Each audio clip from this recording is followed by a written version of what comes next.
We've got former National Security Advisor to Vice President Dick Cheney, John Hanna, who says that the leaks regarding that are very alarming, to put it mildly.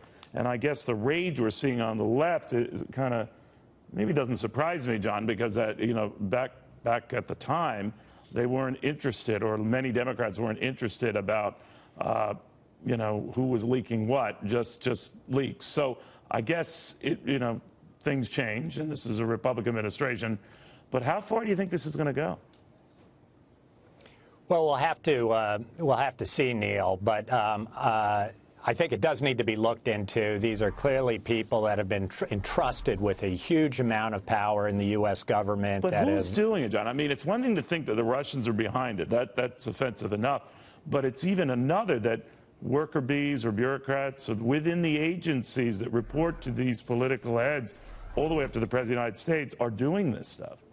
Yeah, well, listen, my theory is that if you look at all of these stories of the last week that have been so damaging to General Flynn and with regard to the administration and the Russian connection, all of it, Neil, is sourced to current and former U.S. officials. I think that last part is really important. I think this is really just a handful of very disgruntled Obama loyalists who held very senior positions until very recently, who had access to all of this information, including General Flynn's phone calls with the Russian ambassador, as well as probably some regular briefings from the FBI on their counterintelligence investigation into the Russian interference in our elections, who have decided that it's their national duty to get this out into the press. They're so traumatized by the fact that Donald J. Trump is now our president that they think they're performing some kind of great service to the country by violating this trust that they had to protect this information.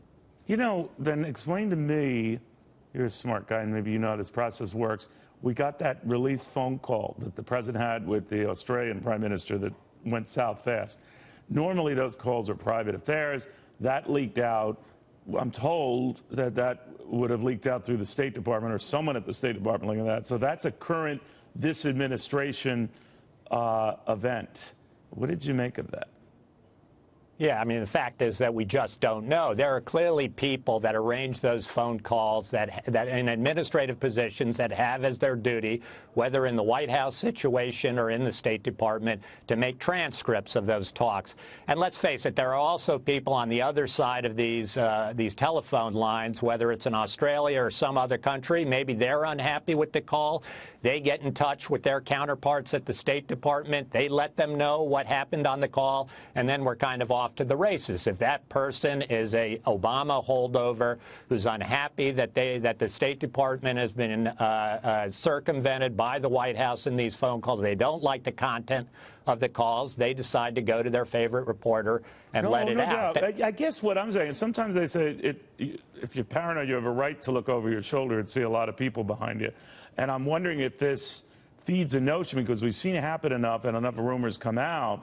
And we do know how a lot of those, let's say, agencies felt, or intelligence agencies felt when Donald Trump was criticizing them as a candidate, that maybe this is payback time, whether some of them are former workers or even current workers, because that's disturbing, too. That's the stuff of, let's say, even when you talk about not sharing intelligence or bringing it to the commander-in-chief, that gets into the, you know, weird a coup is possible kind of thing. And I don't want to overstate that. I'm just saying that that's the kind of stuff that happens in countries that are supposedly not nearly as stable as ours.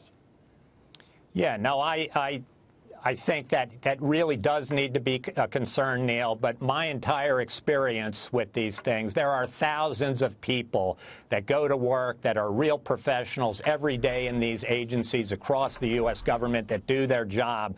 There are a handful of people, some with political agendas and career political appointments, who can abuse this, that convince themselves that this presidency is so antithetical to what they believe. It is such a danger to the country that they've got to go out and violate this trust of ours, that they've got to break the law in order to somehow salvage the rule of law. And that's when we really begin to get into some trouble. I'm sorry, John. The only time I saw something similar to that, maybe during the Nixon years, and maybe, you know, within the CIA and all that, but Do you think we're in for that? I mean, regardless of people's opinions of Donald Trump or not, or this administration or not, whether Republican or Democrat, the agency is supposed to be bigger than the politics of the person heading the administration they report to, right? No, of course that's right. But remember, we're in the very early days of this administration. It's just getting its sea legs. True. It's on a steep learning curve. It's got to avoid giving these people excuses to engage in this kind of activity. Attacking the intelligence agencies is probably not the smartest thing to do.